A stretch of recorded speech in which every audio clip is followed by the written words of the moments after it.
maaliif maqaa kiyya kana namni ajaa'iba jee gullaalu idaa Quddus Mikaa'il jedhanii mataskaanni jira.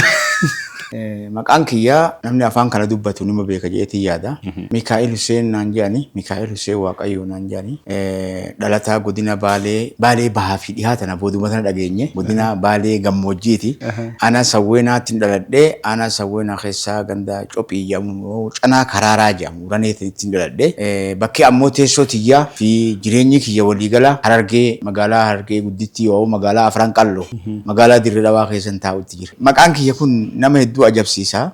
Maaliif akka nama ajaa'ibullee nama keessaa waan adda addaa dubbisuu waan adda addaa keessa jiru waan ajaa'uufillee waan ajabsiifullee hin beeku. Biyya teenya ta'amma gara Arsii kana keessatti maqaan Mikaa'il kun hin jiru. Maqaan Mikaa'il kun maaliif hin jirre ani eega dur maaliif maqaa kiyya namni ajaa'iba jee gullaalu idaa Quddus Mikaa'il jedhanii mataskaanni jira. Yeroo takka magaalaa keessa hoggaan deemu Bamikaa'il jedhanii naan jedhanii kana dubbisan argaa.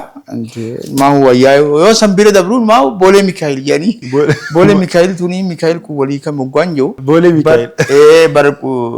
Bari maqaa mataskaanaatii jedhan.